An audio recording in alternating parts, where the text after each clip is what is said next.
Hi friends, ಎಲ್ಲರಿಗೂ ನಮಸ್ಕಾರಗಳು.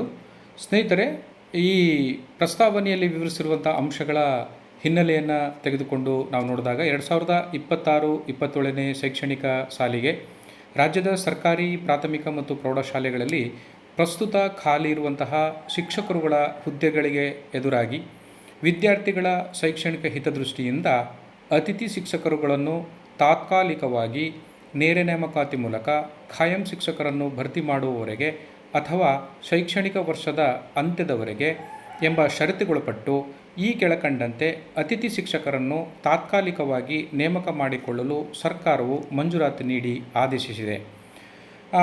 ಅದರ ವಿವರವನ್ನು ನಾವು ನೋಡೋದಾದರೆ, ಈ ಕ್ರಮ ಸಂಖ್ಯೆ 1 ಶಾಲೆಗಳ ವಿವರ ಮತ್ತು ನೇಮಕಾತಿಗೆ ಸಹಮತಿಸಿರುವಂತಹ ಅತಿಥಿ ಶಿಕ್ಷಕರುಗಳ ನೇಮಕವನ್ನು ನಾವು ನೋಡೋದಾದರೆ, ಪ್ರಾಥಮಿಕ ಶಾಲೆಗಳಿಗೆ ಅತಿಥಿ ಶಿಕ್ಷಕರುಗಳ ಸಂಖ್ಯೆ 40,000, ಅಂದರೆ 40,000 ಅತಿಥಿ ಶಿಕ್ಷಕರುಗಳನ್ನು ತಗೊಳ್ಳೋದಂಥದ್ದಿದೆ.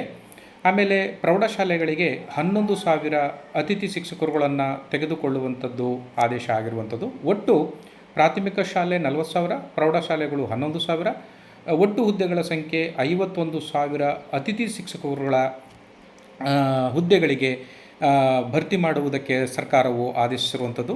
ಮುಂದುವರೆದು 2026-27ನೇ ಶೈಕ್ಷಣಿಕ ಸಾಲಿಗೆ ನೇಮಕಾತಿ ಮಾಡಿಕೊಳ್ಳಲಾಗುವಂತಹ ಒಟ್ಟು 51,000 ಅತಿಥಿ ಶಿಕ್ಷಕರ ಗೌರವಧನ ಪಾವತಿಗಾಗಿ ಅವಶ್ಯವಿರುವ ಅನುದಾನದ ವಿವರ ಹಾಗೂ ಅತಿಥಿ ಶಿಕ್ಷಕರು ಜಿಲ್ಲಾ ತಾಲೂಕುವಾರು ವಿವರಗಳೊಂದಿಗೆ ಪ್ರಸ್ತಾವನೆಯನ್ನು ಸರ್ಕಾರಕ್ಕೆ ಸಲ್ಲಿಸುವಂತೆ ಸೂಚಿಸಿದೆ ಅಂತಲೂ ಕೂಡ ತಮ್ಮ ಆದೇಶದಲ್ಲಿ ತಿಳಿಸಿರುವಂಥದ್ದು. ಆದ್ದರಿಂದ ಏನು ಕರ್ನಾಟಕ ರಾಜ್ಯದ ಪ್ರಾಥಮಿಕ ಶಾಲೆಗಳು ಮತ್ತು ಪ್ರೌಢಶಾಲೆಗಳಲ್ಲಿ ಖಾಲಿರುವಂತಹ ಶಿಕ್ಷಕರ ಹುದ್ದೆಗಳೇನಿತ್ತು ಅದಕ್ಕೆ ತಾತ್ಕಾಲಿಕವಾಗಿ ಈ ಅತಿಥಿ ಶಿಕ್ಷಕರುಗಳನ್ನು ನೇಮಕ ಮಾಡಿಕೊಳ್ಳುವುದಕ್ಕೆ ಸರ್ಕಾರ ಮುಂದಾಗಿದೆ.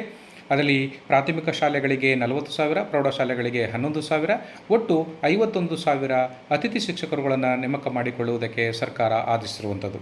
ಎಲ್ಲರಿಗೂ ಧನ್ಯವಾದಗಳು. ನಮಸ್ಕಾರ.